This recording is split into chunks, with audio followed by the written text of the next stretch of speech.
Zombie apocalypse.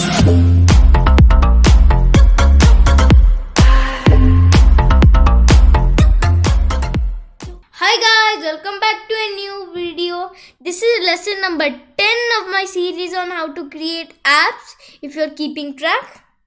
Okay, so in today's video I'm going to be telling you more on how to create apps. And we'll do that by going to your home page, which is probably this studio.code.org/home, and then scroll down to Pre-Reader Express 2020 or click the link in the description as always, and it will take you here, Pre-Reader Express 2020. We have done all of these before. Now move on to events and then click on the move with event. Number 1, video, play lab, create a story.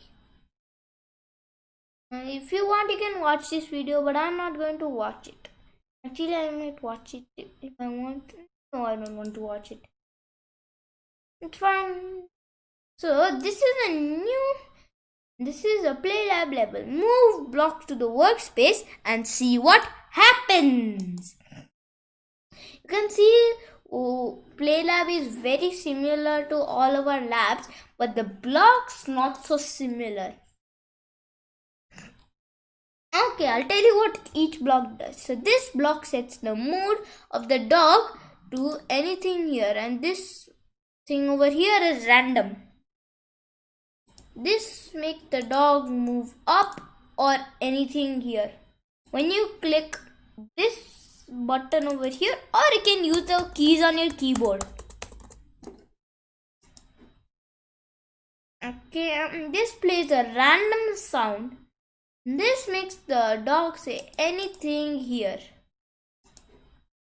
This sets the background to something else. Like I want the background to be a little sci-fi. I don't want George to move up and left. And we have no repeat blocks actually. And this block shows the dog. This block hides the dog.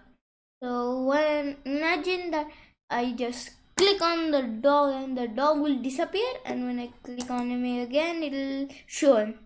So these are your events blocks, the green blocks. So this is when your keyboard key or one of this key button is pressed, something will happen, or any of these keys are pressed.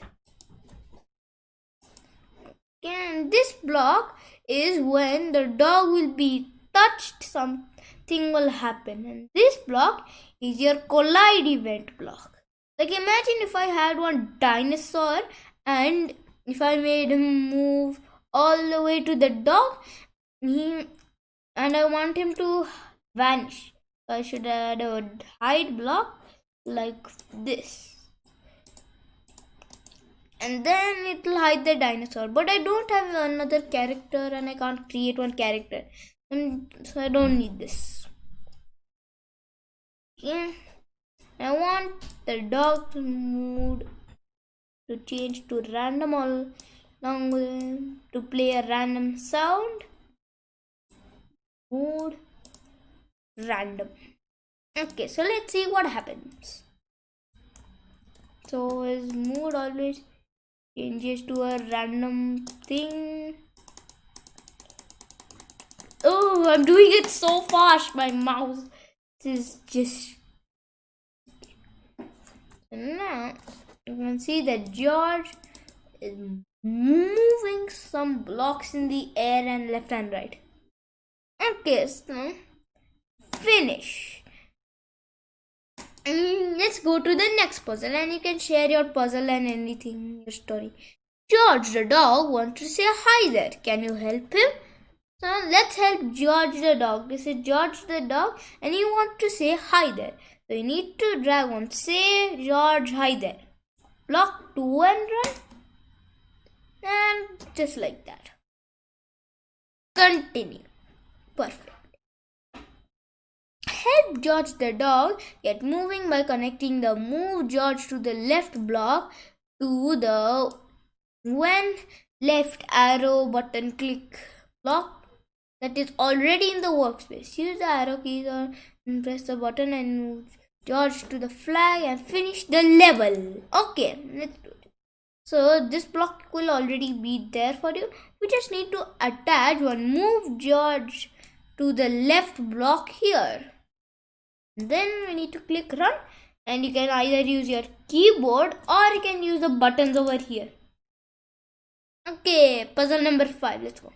Add another event block to get George to move to the right. The right arrow is clicked. Use the arrow keys or press the buttons to move George to both the flags and finish the level. Okay, so we need a when right button or keyboard key clicked. Then we need to move George to the right block. And then click run and let George collect both of the flags. It's funny that George is saying hi there to the flags. It almost looks like that. Like George is saying hi there to the flags, who have sad faces and then happy faces. Add events to have George move up and down. When the up and down buttons are pressed, make George get the flags and finish the level. Okay, so we need a when up button pressed block event here. And we need a move George up block like this. And we need to do the same here, except we need to, by the drop down, we need to change this down and down. And then run. Now George can move everywhere. And I just noticed something. George is in space. Oh my god. There is red Saturn, blue Saturn, Mars in the distance. Did George go on a rocket or something? I just noticed that. And the sun with its spikes over here. Oh, Uranus over here. And two flags in space. I don't know why you would have flags in space, but I'm not going to complain. Okay, let's collect the flags. And congratulations, you completed puzzle number 6. Make the story more interesting by changing the background and playing a random sound when George is clicked. When your code is ready, click on George to try it out. Okay, so we need a when George is tapped block from here, the event, and we need to play a random sound, and we need to change the background to something like this. Okay, so now let's test it out. Just click on the dog. Perfect. Now George is in Christmas Wonderland. Continue. Puzzle number 7 is completed. Free play. Add anything you want to this game. Can you make the dinosaur disappear when George runs into him? And George has a friend, this green lump dinosaur. So we need to get one collide event block when the dog and the dinosaur collide. And we need a show block here, and we need to hide the dinosaur by change the drop down from show to hide. And then run. And let's test our code out. Just make the dog run into the dinosaur. Where did the dinosaur go? The dinosaur just disappeared. That was strange. But that's totally what our code meant to do. Okay. Click finish. And next puzzle. Okay, so that's it for today's video. I hope you enjoyed the video. But before you leave the video, don't forget to subscribe to my channel and leave a like on the video. And if you have any suggestions for me, feel free to leave them in the comment section.